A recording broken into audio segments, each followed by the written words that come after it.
Oberlin College, in educational terms, is one of the most highly regarded institutions in the nation, with its division of arts and sciences and its nationally renowned Conservatory of Music. But there is nothing traditional or conservative about Oberlin College, because you see in its history are lodged two essential facts. It was the first coeducational institution in this country and the first white institution to admit black students. Now, something new is happening at Oberlin College, this time in the world of athletics. It has a brand new program, which is headed up by a man who has called himself a populist radical and has written a book called The Athletic Revolution. His name is Jack Scott. He is hired as his assistant athletic director, a former black athlete who is regarded widely as a black militant. And the latest thing to have happened is that with the student athletes participating, the members of the football team, they have selected a black head coach over a predominantly white football team. So we are here at Oberlin to get their side of what they are doing, and you can judge it for yourselves. Still new director of athletics here at Oberlin. His name, Jack Scott. Maybe you've heard of him. What's been the reaction of the white students here, because this is a predominantly white college, to the hiring of Cass Jackson? That has been one of the most encouraging reactions to me, because the team was involved in this decision. It wouldn't have been appropriate, I don't believe, for some administrator to decide to make a decision like this by himself. And the most heartwarming part of this job for me has been to see the team be able to select the person who in everyone's eyes was the most highly qualified person, regardless of what his race was. Did you deliberately set out to hire a black head football coach? My concern is to build a successful football program at Oberlin College. What I wanted to do was get the finest coach that we could get for Oberlin College.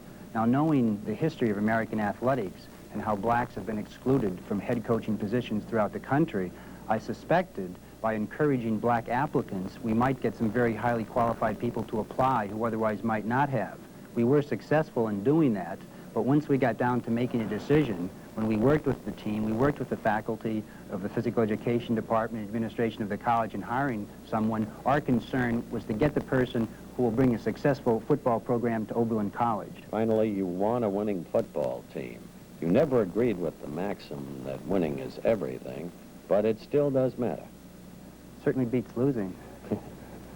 The president of Oberlin College is Mr. Robert Fuller. He was appointed at the age of 33. He is 36 now and reflects the general contemporary atmosphere of this school. And Bob, President Nixon has expressed an open concern over permissiveness in the current society. Many people agree with him. Isn't your act in allowing the students to select a black head coach an evidence of such permissiveness?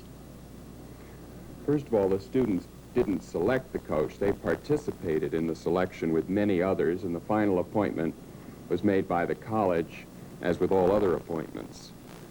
I think Mr. Nixon's concern confuses permissiveness with giving students permission to exercise greater responsibility. And we're training students here to be responsible citizens. How can they become responsible citizens if they don't exercise responsibility in the course of their education? So you're satisfied that there has been no grand largesse given to your students that would usurp the authority of the institution? I like to think of it as shared responsibility and shared authority. This is the very room where Chris White, sitting here with me, co-captain of the Oberlin College football team with some of his confreres, interviewed Cass Jackson and ultimately decided that Cass would get the job as head coach. What questions did you ask him, Chris? Basically, we just asked him about his football technique, his philosophy of the game, and we were also pleased with his acceptance of the thought that we had to study here at Oberlin, and that takes up quite a bit of our time, and we were pleased that he was able to work his program very well around the restrictions that were placed upon us as students here. Mm-hmm. What about submission to authority? Did you feel that you would submit to his authority? You were hiring him. Oh, very much so. He was, as I said, confident, and his authority I don't think was ever questioned. He seemed very able to communicate with us. We talked with him very freely, and his authority would never be questioned. His credentials are very outstanding. Chris, this is a highly liberal institution. Everybody knows that. You young people are, most of you, of the same vein. Were you then out deliberately to choose a black coach? Not really. We did interview white coaches, several of them, very qualified. Cass Jackson as the man impressed us with his attitude about the game and the way he could work his program around us. We thought he'd fit in very well with what we were trying to do. Oberlin College has not had a winning football team for the past 9 seasons. They play in a place where the seats are very, very few and where no admission price is even charged. How do you translate the past 9 years into a winning season? That'll be the task of the new head coach. Cass, what was your reaction when you learned that you were applying for a job where you're to be interviewed by the students, not by management, in effect? Well, as you know, Howard, management is so conservative and so afraid to stretch out and take a chance to do something different. Students, let's face it, in our society now, the students are the ones who are making a forefront in all progressive movements. How many black kids on the squad? There's about 5, I would say. How many are white? There's about 60 on the squad. Do you think that a black man like you could coach at a major, predominantly white football institution? I think that a black man like myself, a black man like any of the other black men who are coaching in America, are all capable of coaching at a predominantly major white institution. I'm saying that black men are qualified to be coaches. I think it's time that people understood that. You know, a few years ago, they couldn't play baseball. Oberlin College has as its new assistant director of athletics a young man who was really big time. You'll remember him as the 200-meter gold medal winner at Mexico City in the 19th Olympiad. And of course, you remember Tommy Smith for something else. You ran in big-time college track and field. You were a superb athlete, world record holder. Would this Oberlin system work in big-time college sports, in your opinion? I think it would. I think the students, I think the athletes, I think they're intelligent enough to take on loads of such. I think they should be included in certain things.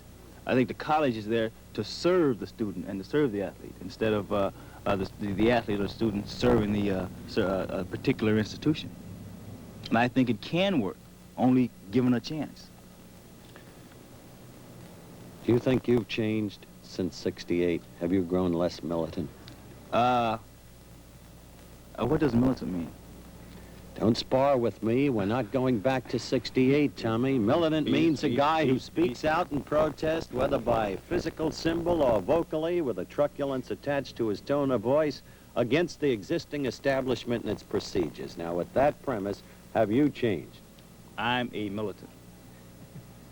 And Tommy Smith's sense of using the word militant, I'm a militant too. We're going to struggle very militantly to bring about the kind of changes that we believe in. So here at Oberlin, you've met the people, gained an insight into the whys and wherefores of their athletic program. I don't know if it's going to work, but I don't know why it shouldn't, because the essence of this program is lodged in the basics of the American democracy, the Constitution, and what this country is supposed to be all about. It's been a lot of years. 26 years, for instance, since Jackie Robinson came into the big leagues, and still no major league black manager. Still no black head coach in the National Football League. Still no black head coach at a major sports college or university. It's enough to make one wonder. Why couldn't Eddie Robinson, the head coach at Grambling, for instance, produce the same kind of great players that he's produced at Grambling for the Big 8, the Big 10, or the Pacific 8? Questions that I think we as citizens have to wrestle with if we really believe in what we say our country is. So here at Oberlin, I wish them luck, because they're trying something, and if they can make it work, they will prove something very important to a lot of people who for a lot of years have used the flimsy excuse, we've yet to find one who's qualified. from Oberlin